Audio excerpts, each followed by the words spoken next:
Hey, what's going on YouTube? So, Wednesday, the day I released my video ranting about Red Dead Online and the absolute state of it, right after I uploaded it, Rockstar decided to release information about Grand Theft Auto Online's new update, which it's literally like a slap in the face. Like, oh my god, like I'm over here complaining about why like there's no content, this game's not getting support, and then I'm complaining about how GTA is getting more content than Red Dead, and then that happens. But hey, as a GTA fan, I'm pretty excited, I'm happy. As a Red Dead fan, I'm really disappointed.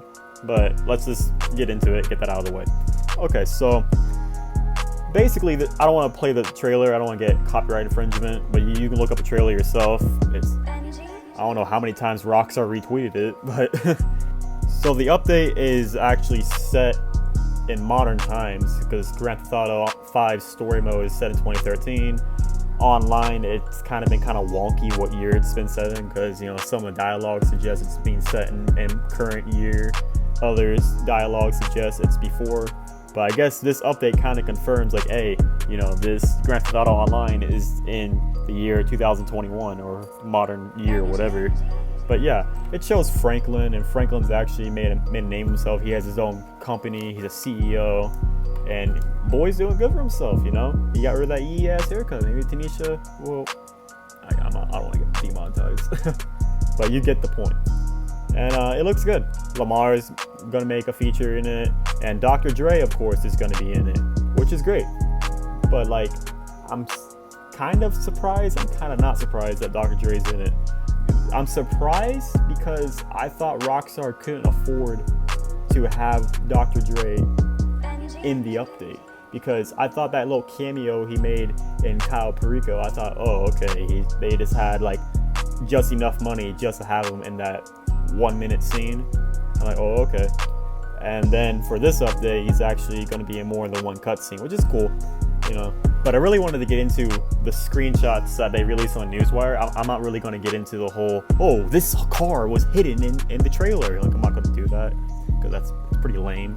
But yeah, that's just me. You know, if you do that, it's cool, whatever. But I'm going to talk about the confirmed cars that are in the game. All right, so we got the Dubachi Champion, which is based off an Aston Martin Victor, and looks decent. It looks okay. I mean, I'm only judging because I can only see it from behind. I can't see the front end and the sides. I can't really.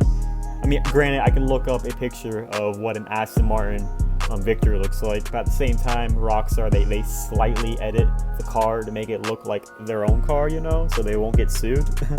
It looks like a good car, you know. I'm not sure how good it'll be for racing, but you know, it looks expensive. I'll tell you that. It's I don't know. I'm not really a fan of the spoiler. That's just me. I don't really like big spoilers like that. So I'm sorry. I know the Aston Martin's not actually a supercar. It's more or less a sports car. But at the same time, I'm not really into the supercars anymore as much as I was before. I'm more into the JDM tuner sports cars, muscle car type. You know, that's kind of like my, like, granted, I own plenty of supercars, but that's like my favorite, you know, the JDM sports cars and muscle cars. That's like what I'm into now. So I'm not really that excited. I kind of wish that they added some JDM type cars in this update, but you know, we just have the tuners update, so it makes sense. And in this screenshot right here, we got a NPC. I think that's an online character. It could be wrong. Holding a stun gun. Now I'm not sure they nerfed the stun gun or not, because I'm like pretty sure that like when you get shot by a stun gun, you don't take damage. You just flop to the ground and you just convulse. But hopefully you take health damage, so maybe the second or third time you get stunned by the stun gun, you die.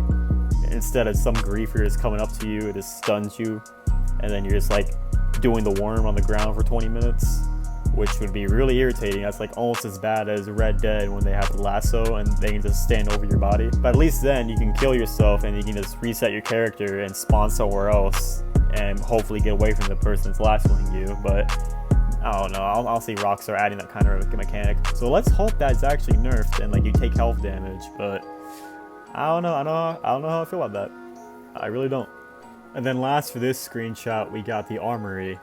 And I'm really hoping this Armory isn't just its standalone building. Like, I hope it's like there's a front for it, kind of like with the arcade. There's a front for the arcade, because there's the arcade and there's the heist planning room in the downstairs of the arcade. That's what I'm really hoping for the Armory. What I'm hoping and crossing my fingers for, please Rockstar, let this be an expansion to mansions. Please, we've been asking for mansions since day one. We don't want those still homes. I will gladly drop 10 million on a mansion. Swear to God. But no, in all seriousness, I really hope this is actually an extension to the mansion. You buy the mansion with the Armory, you can add some other stuff to the mansion. But with Rockstar, you know, we never know. So, and then over here we got the compact Emp Launcher, and I'm really hoping it's not just a reskin of the grenade launcher, and wherever the grenade lands, it just causes the EMP. I'm really hoping this is like a homing missile that can like countermeasures from oppressors, because I really want an EMP and oppressor, because Jesus Christ, I hate those damn mosquitoes. And this car is called, I believe it's pronounced the Dubachi Champion, and this is based off of your Rolls-Royce SUV, and it's probably gonna be super expensive. I'm not gonna perform pretty well, but I'm probably gonna buy it anyways. And there's not much really to say about this car. I mean, and then right here we got the agency, and it's basically a newer addition to the office buildings that we got, but it looks pretty good. I saw in some other screenshots of it, there's a more garage spaces, thank God, because I was running out of garage space. But I'm really interested in seeing like how this like correlates with the DLC story. Like, do you have to buy this? Like, is there a fee? Like, I'm pretty sure you're gonna have to drop at least 2 million on this. But overall, this DLC, it looks pretty promising. You know, I mean, it's not like they can disappoint us. I mean, we're not Red Dead fans, right? I'm kind of hoping for more story driven from this DLC. I don't really care about getting money, considering we have Kyle Perico. I'm really hoping that this DLC is kind of like the casino DLC, where there are story missions. But I also hope that you don't need more than one person to do the missions with, because that was really a pain in the neck with the casino story. But yeah, that's pretty much all my thoughts about this DLC. I will be showcasing some of the cars when this DLC does drop. I believe it's going to be this upcoming Tuesday. But yeah, if you guys enjoyed this video, be sure to give it a like, hit that subscribe button, and I'll be sure to see you guys in the next one. Take care, everybody.